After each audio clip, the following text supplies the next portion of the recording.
তোমাদের চেনাশোনা পুলিশ আধিকারিকদের সাথে অবশ্যই ভিডিওটা শেয়ার করে দাও, ট্যাগ করে দাও। এবং বাই দ্য ওয়ে পুলিশটা, তুমি পুলিশ হবা, যে পুলিশকে নাগরিকদের নিরাপত্তার জন্য নিয়োগ করা হয়েছে, পশ্চিমবঙ্গে সেই পুলিশ এই মুহূর্তে সবথেকে বেশি ভয় এবং আতঙ্কে রয়েছে। কিন্তু কেন? ওরা প্রচুর লোক আমাদের সাথে, মানে ওরা যেটা বুঝছে না শুনছে না, ইট ফিট ছুঁড়ে আমাদেরকে পুরো একদম পিছিয়ে হটিয়ে দিয়ে আমরা যত চেষ্টা করছি তোরা ওটা শান্ত হচ্ছে না।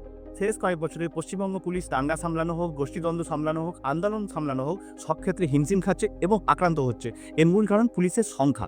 এই মুহূর্তে 10.5 কোটির একটা রাজ্য পশ্চিমবঙ্গ, যেখানে পশ্চিমবঙ্গতে বেঙ্গল পুলিশ আছে মাত্র ৭৯,০২৪ জন এবং কলকাতা পুলিশ ৩৭,৪০০ জন। ডেটা অনুযায়ী গোটা দেশে পার লাখ পপুলেশন অনুযায়ী পুলিশের রেশিও হচ্ছে 97.66%, অথচ পশ্চিমবঙ্গ পুলিশের রেশিও হচ্ছে পার লাখ পপুলেশন অনুযায়ী মাত্র 79.38%, যেটা নিচের দিক দিয়ে বিহারের একটু আগে। মুর্শিদাবাদের দাঙ্গা ঘটনার পর রাজ্যের ল অ্যান্ড অর্ডারের করুণ অবস্থা দেখে মহামান্য হাইকোর্ট পর্যন্ত পুলিশি নিয়োগের কথা বললেও এখনও পর্যন্ত কোনো রকম পুলিশি নিয়োগ হয়নি।